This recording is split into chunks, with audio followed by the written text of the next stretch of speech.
Hi, my friends. How are you today? I'm so glad you are here. We have Erica with us today, and she is coming with us to talk about her book, but also her amazing journey that she's been through. So, welcome, Erica. I'm so glad you took the time to be here. Of course. Thank you so much for having me. Yeah. So, here on this podcast, we really like to talk and share about our journeys because we all have them. And even though sometimes we feel like we are alone, we are all together on this journey. And it looks like you've had quite the journey. Could you explain that to us a little bit? Yes. Yeah, it's been quite the journey. I know it's like, how do you sum up, 20 years of life experience? I guess long story short, I was always one of those people who I knew that I wanted to have a bit of a different life, but I always kind of struggled between what are society's expectations of me? What are my family's expectations of me? What are like my expectations of me versus really following my heart and soul? And I feel like for, I don't know, 20 years, I was probably in a tug of war between those two things. And I bounced back and forth by doing a lot of non-traditional things. Like I ended up backpacking around Europe. I moved overseas and lived in Australia for 10 years. I worked a ski season up in Vail, Colorado. And, I kind of was like doing all these really fun things, but also I was like, yeah, in my 20s, I should definitely be getting a job. I feel like I should be getting married. I should probably be having kids and climbing the quote unquote corporate ladder. And, I basically was like, I need to get my life together and be a grown up. And I think that led me down the path of, yeah, wrongness for me.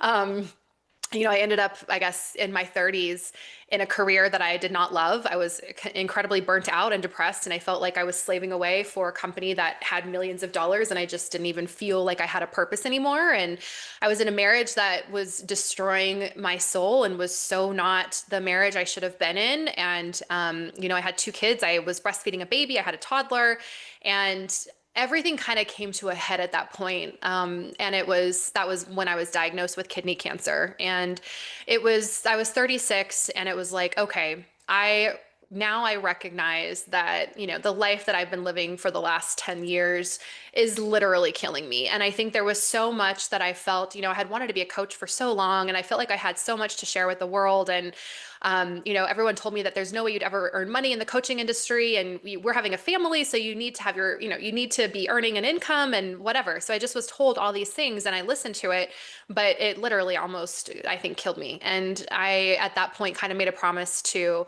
God or higher source or power, what, spirit, whatever it is that you believe in, that really for the rest of my life, like whether I had 6 months or a year left, or I had, 150 years left, I was going to spend the rest of my life doing my work and sharing my truth and my voice and the message that I feel I'm here to bring and being of service. And fortunately, that was 8, 9 years ago, and I'm still here. So I can look back at my life now and although it felt like a huge disaster a lot of the times, leaving my marriage and getting divorced and learning how to co-parent and having my kids 50-50, which is always so hard of an adjustment, I think, for any mom. It's just not something that you ever imagine will happen. And recovering from cancer and building my business, which now is a multi-million-dollar company all around the world. It's definitely had its share of ups and downs as well. But I can look back and say that I'm fully living in alignment and I'm definitely doing what I feel I'm supposed to be doing. And that's really what my work is, to also inspire other people to be doing the same.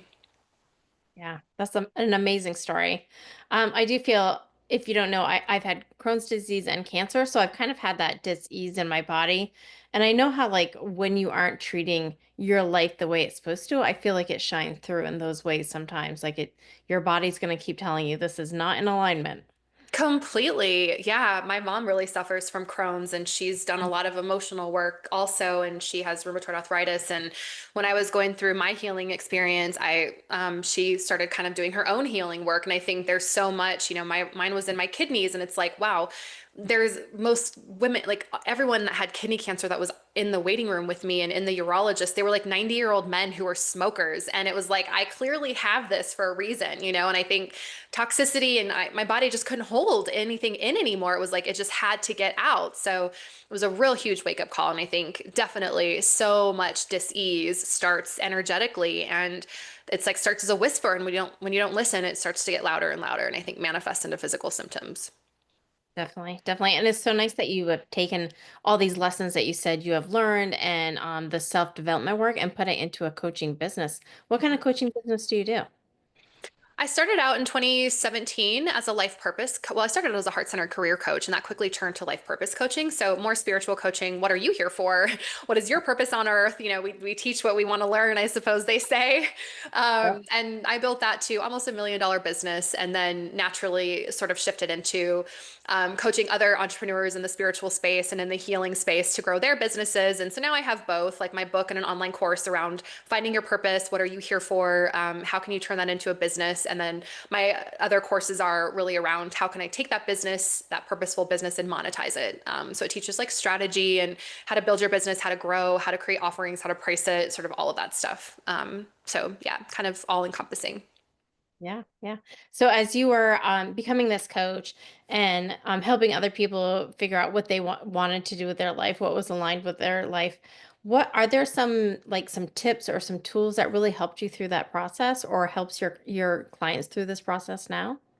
Yeah, I did a lot of research. I kind of combined because I was in corporate recruitment for so many years. I did a lot of career coaching. I had taken career coaching certifications and I worked on the side as a career coach consultant. So I really took a lot of my career coaching experience and sort of turned that into the second half of the program. And then the first half of the program was really around the healing part, right? So I really feel like our purpose is um, expressed in many different ways. But I do feel like if we want to do a business or we want to earn money or like profit from our purpose, I think sort of the golden ticket is to really figure out it's a combination of what you're naturally really good at. So, what are your divine gifts? What are your natural skill sets? What do you really love to do? The second thing. So, how can you combine what you're naturally good at with what you really love to do and combine those two things to then create impact or value in the world? And that just seems to be like the golden, like once you have those two things put together, that's when magic really starts to happen. Yeah. I love how you have the two parts because it's one thing to really figure out, what you're really good at and what your passions are. And I know a lot of women out there are like, I want to do all of this for the world and I want to share this. And then it's like, but I don't know how to do the Yeah. business. I don't know how to put myself out there. I have all this goodwill. And now what do I do with it? Yeah. That's where I come in. Yeah. Yeah. Well, I think that's honestly, when I was going through my healing experience, that became so clear to me. I really had this desire to be a healer myself. And I did like a certification in Akashic Records. And through my own healing journeys, it was like, no, you are not here to heal. You are here to awaken the healers. And I think that was a very clear message that I got. And so I feel like there's so many women out there who have these gifts inside of them. And I mean, we see what's going on in the world. It's like we need everyone to really step up and tap into themselves and use their inner magic now more than ever. And I think we're all being called to do so. So I love helping women to be able to step into their power and into their truth and finally learn how to use their voice. Yeah. The more they can do that, the better, I think, for Yeah, sure. agree. Yeah. Yeah. And so, can you tell me a little bit about your book? Because I think that kind of lends itself into what you share in your book. Yeah, that's exactly what I share in my book. I wanted it to be accessible to everybody. My course, Awaken Your Purpose, obviously there's a price point on that. A book, obviously most people can afford to buy a book. I think it's even like $4.99 or something on iBooks, the audio version. So it's Yeah. super affordable and it walks you through my entire process. So it takes you through from start to finish, really looking at who are you at soul level? Who are you before all the conditioning took over? It's not even a discovering your purpose. It's just kind of remembering who you are and what you came here to be. And it helps you peel those layers off in a really step-by-step easy way. It's just so clearly laid out. And then the second half of the book is around getting clear on how can I monetize this and also earn a living from this, right? So we take a lot of factors into play. I have like this really cool little chart that you can just plug some things in that I kind of help you do. And you can rank each of your business ideas and then you really come out with a clear choice. And thousands of people have gone through the process and it just works every time. Yeah. And I love that it's a 28-day thing. Yeah. So there's like, oh, yeah, I'm going to put that on my shelf and I'm going to think about it. It's like, no, actually, there's 28 days. So let me do this daily. Yeah. Yes. Do it daily and you will get through it and it will change your life. Yeah. Yeah. I love that. Great. Yeah. So now that you are on this other side of cancer, thank God, and of your divorce, can you tell me like What do you do every day to nurture yourself? What do you do to take care of yourself?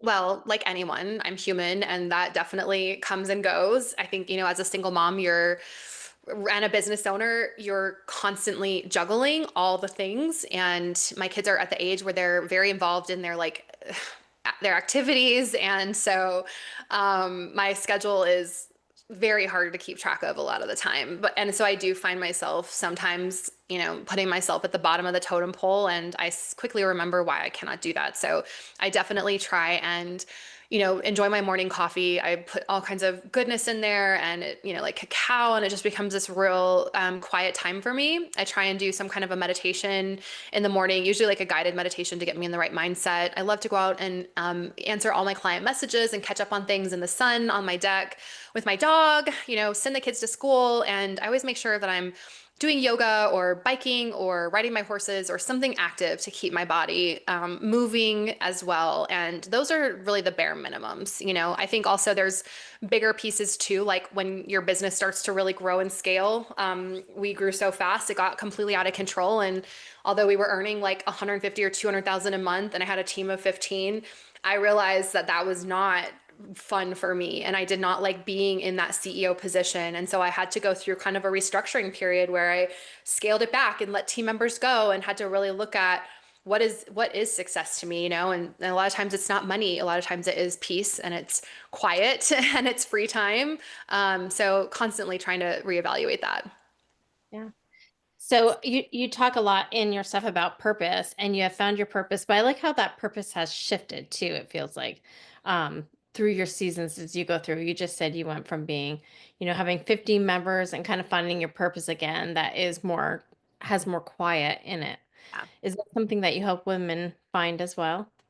Yeah, I talk about your purpose is like an onion. And so the more that you get to know yourself as you kind of go through this journey of life, the more your purpose will change and evolve and you know yourself at a deeper level. And so then as we grow and deepen on our own spiritual and personal journey, our purpose is going to evolve and how we choose to express it out in the world is always going to look different as well. So that's why I always say like pick something and start now. Don't think it has to be forever, but just, start doing something now and taking action towards it and focus on it. And it will shift and change and evolve as you deepen your own work and you get to know yourself at a deeper level. But I always like say also don't use it as an excuse to not start now, right? Because nothing will last forever.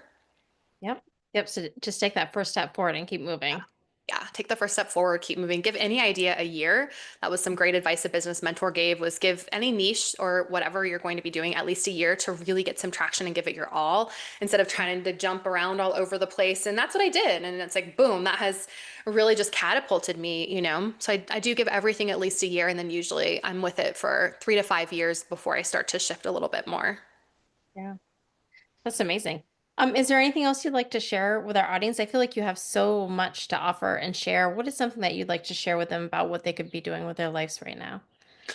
Well, I think right now, I think what now, there's so much insecurity out there. I think you can't even you can't even get on Instagram without seeing talks of a possible recession or World War III. And there's so much fear happening right now. And I think I know a lot of people in my life who have been laid off, and my ex-husband is one of them. And a lot of my personal friends, a lot of my clients are facing real, you know, like they're afraid of their financial future. And I think the biggest thing that I have been talking about over the years, and I think it's just more important now than ever, is to learn how to create an income on your own, right? Like learn how to bet on yourself and learn how to be able to create income so that you aren't relying on the economy or you aren't relying on a job or you aren't relying on the government or you aren't relying on your spouse, right? Like once you know how to make money, and that's really what I teach people is like, once you know how to create income for yourself, that's financial security. And you can always bet on yourself. Like I know I'm always safe